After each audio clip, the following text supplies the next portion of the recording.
Assalamualaikum warahmatullahi wabarakatuh. Halo teman-teman, saat ini kita akan mempelajari sebuah video pembelajaran mengenai materi tentang morfologi bahasa Indonesia. Baik teman-teman, sebelumnya perkenalkan nama saya Indriani Puspa dari kelas PBSI 3A dengan NIM P120230027 dari Universitas Sindangkasih Majalengka.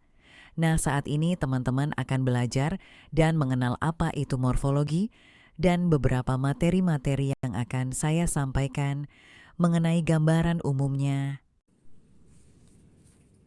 Baik teman-teman semuanya, sebelumnya perkenalkan nama saya Indriani Puspa dari kelas PBSI 3A dengan NIM P120230027 dari Universitas Sindangkasih Majalengka. Nah, teman-teman, saat ini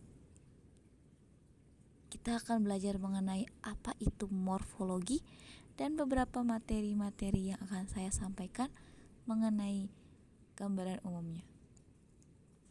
Nah, untuk teman-teman, mari kita simak materinya.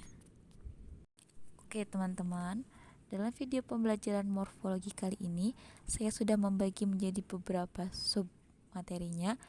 Yang pertama, kita akan mempelajari mengenai pengertian morfologi. Yang kedua, saya akan menjelaskan tentang pengertian morfem dan apa itu kata. Selanjutnya yang ketiga yaitu ada macam-macam proses morfologi. Yang keempat, terakhir kita akan membahas mengenai proses morfologi afiksasinya. Nah teman-teman, langsung saja kita masuk ke materi yang pertama yaitu pengertian morfologi.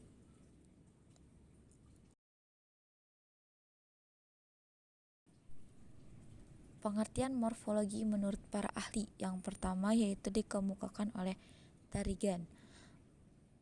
Ia mengatakan bahwa morfologi ialah bagian dari ilmu bahasa yang membicarakan seluk-beluk bentuk kata serta pengaruh perubahan-perubahan bentuk kata terhadap golongan dan arti kata. Selanjutnya ada Bloomfield. Ia mengatakan bahwa morfologi dalam ilmu bahasa adalah pembentukan kata yang menghasilkan morfem, tetapi bukan frasa. Kemudian, dapat dikatakan bahwa ruang lingkup morfologi juga akan menjamah konstruksi dan bagian-bagian dari kata. Baik, selanjutnya ada Mark Arnolf. Mark Arnolf mendefinisikan morfologi sebagai studi tentang bentuk bahasa dan aturan-aturan yang mengatur pembentukan kata-kata dalam suatu bahasa. Ia juga mengatakan bahwa morfologi adalah cabang dari sintaksis. Selanjutnya yaitu dari Thomas. Thomas mengemukakan bahwa morfologi adalah ilmu yang mempelajari tentang bagaimana kata-kata dibentuk dari morfem-morfem yang lebih kecil.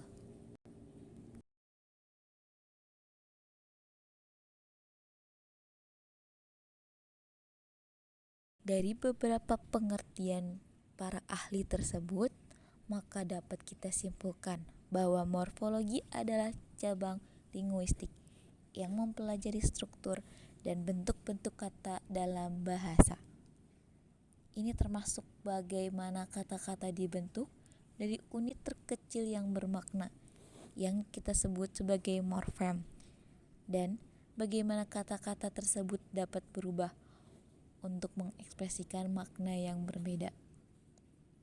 Contoh sederhananya, kata buku adalah satu morfem, sedangkan kata membaca terdiri dari dua morfem, yaitu me dan baca. Selanjutnya, yaitu ada morfem dan kata. Lalu, apa yang menjadi objek kajian morfologi? Tentunya yaitu kata. Namun, sebetulnya kata sendiri dibentuk melalui sesuatu yang lebih kecil sebelum menjadi kata. Sesuatu yang dimaksud tersebut yaitu biasa kita sebut dengan morfem. Oke, baik teman-teman. Mungkin kalian masih bingung apa itu morfem dan apa itu kata. Baik, kita akan bahas satu persatu. Yang pertama itu ada morfem.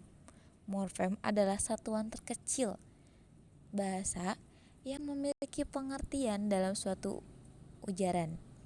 Lalu, seperti apa morfem itu?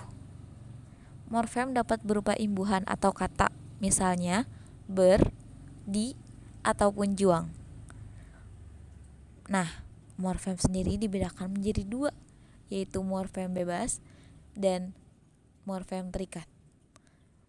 Untuk morfem bebas sendiri ialah unit terkecil dari bahasa yang memiliki makna dan dapat berdiri sendiri sebagai kata.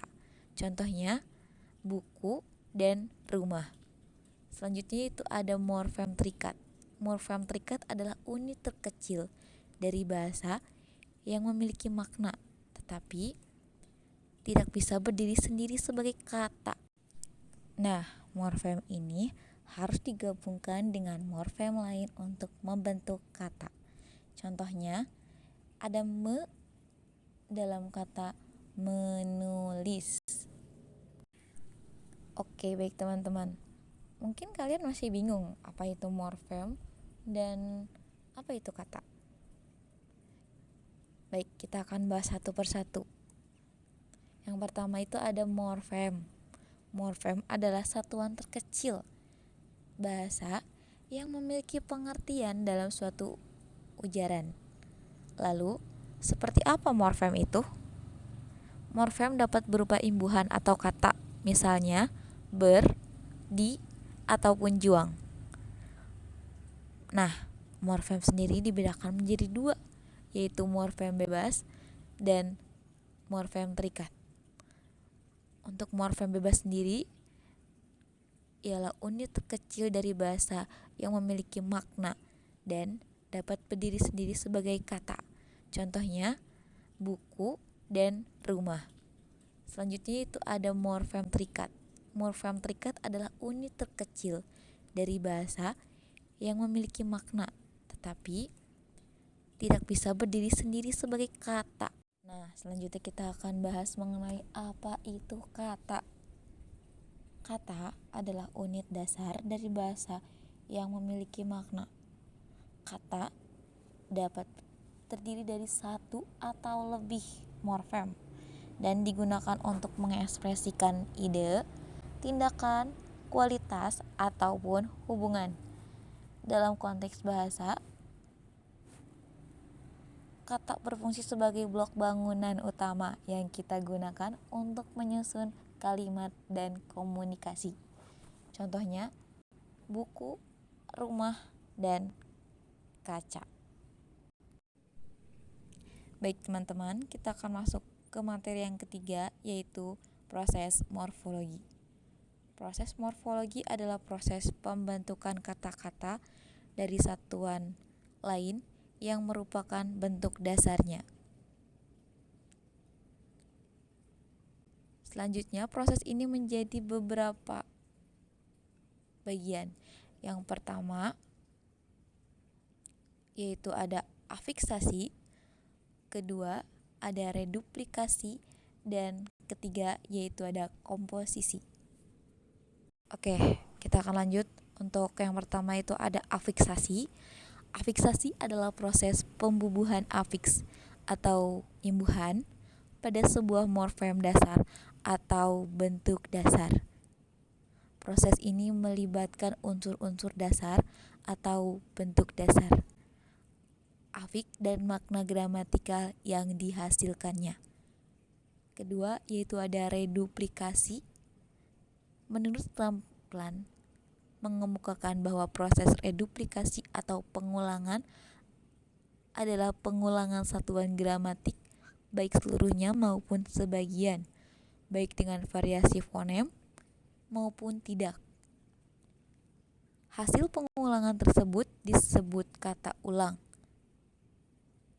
termasuk juga sebagai kata majemuk. Sedangkan satuan yang diulang merupakan bentuk dasar. Selanjutnya ada komposisi atau kata majemuk. komposisi atau kata majemuk adalah sebuah kata yang memiliki makna baru yang tidak merupakan gabungan makna unsur-unsurnya. Oke, teman-teman, kita akan masuk ke materi yang paling utama kita akan bahas, yaitu proses morfologi afiksasi. Afiksasi disebut juga dengan imbuhan, satuan terikat yang dapat melekat pada satuan lain untuk membentuk kata baru. Afiksasi tidak dapat berdiri sendiri dalam suatu kalimat atau tuturan.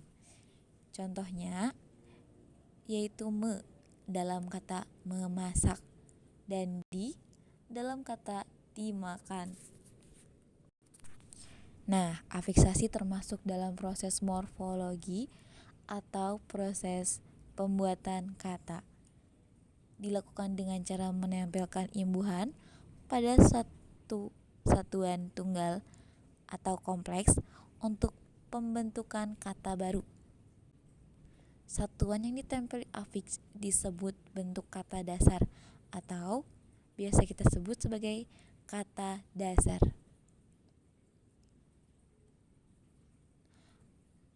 Afiksasi dapat menggantikan perubahan bentuk kata, perubahan kelas kata, perubahan makna pada dasar kata yang ditempeli imbuhan. Seperti halnya tadi, contohnya me, kita tambah masak, akan menghasilkan kata memasak. Selanjutnya ada jenis-jenis afiks. Nah, yang pertama itu ada prefiks. Prefiks ialah imbuhan yang terletak di depan suatu kata dasar. Disebut juga dengan awalan. Bentuknya antara lain yaitu di, ber, ter, ke, pe, dan se. Contohnya yaitu dari kata dibeli, bermain, tertawa, dan ketua. Yang kedua ada infiks. Infiks ialah imbuhan yang terletak di tengah suatu kata dasar. Biasa kita sebut juga dengan sisipan. Bentuknya antara lain L, R, M, dan in. Contohnya dalam kata kelupas, seruling, dan gemetar. Selanjutnya ada sufiks. Sufiks imbuhan yang terletak di belakang suatu kata dasar. Disebut juga dengan akhiran. Bentuknya antara lain ada kan, an, i, nya, wan, dan wati. Contoh katanya yaitu ada abaikan, makanan, alami, hebatnya, dan usahawan. Yang terakhir yaitu ada konflik. Konflik merupakan imbuhan yang terletak terpisah di depan dan di belakang suatu kata dasar. Disebut juga dengan gabungan. Bentuknya antara lain penan, pean, peran, dan beran. Contohnya pendakian, pekerjaan, perjalanan, dan berlarian. Selanjutnya ada sufiks. Sufiks imbuhan yang terletak di belakang suatu kata dasar. Disebut juga dengan akhiran. Bentuknya antara lain ada kan, an, i, nya, wan, dan wati. Contoh katanya yaitu ada abaikan, makanan, alami, hebatnya, dan usahawan. Yang terakhir yaitu ada konflik. Konflik merupakan imbuhan yang terletak terpisah di depan dan di belakang suatu kata dasar. Disebut juga dengan gabungan. Bentuknya antara lain penan, pean, peran, dan beran. Contohnya pendakian, pekerjaan, perjalanan, dan berlarian.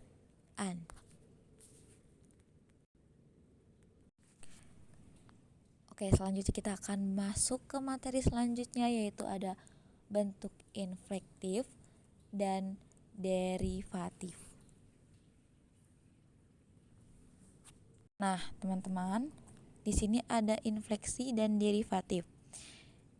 Infleksi sendiri adalah afiksasi yang tidak mengubah makna dan kelas katanya. Contohnya, kata main, kita tambah imbuhan ber menjadi bermain. Yang kedua, ada derivatif. Derivatif adalah afiksasi yang mengubah makna dan kelas katanya. Seperti contohnya tanam, kita tambah dengan imbuhan an menjadi tanaman. Selanjutnya ada materi produksivitas afiks.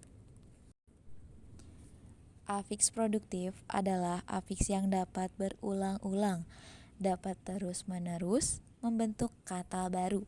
Contohnya yaitu ada me, di, ber, an, i, pe, an, ke, an, dan wan. Seperti ada bangsawan, jutawan, dan sukarelawan. Nah, teman-teman, di sini ada afik improduktif. Afik improduktif adalah afik yang sudah usang atau tidak produktif. Pemakaiannya terbatas pada kata-kata tertentu, tidak lagi membentuk kata-kata baru. Contohnya yaitu ada pra, l, r, m, man, wati, is, da atau nda, dan wi. Contohnya dalam kata pranikah, kelupas, seruling, gemetar, seniman, karyawati, agamis, dan ada kata ibunda. Semua kata terdiri dari satu atau lebih morfem, tetapi tidak semua morfem dapat berdiri sendiri sebagai kata. Nah, ungkapan ini menjelaskan bahwa kata merupakan unit bahasa yang memiliki makna penuh dan dapat berdiri sendiri.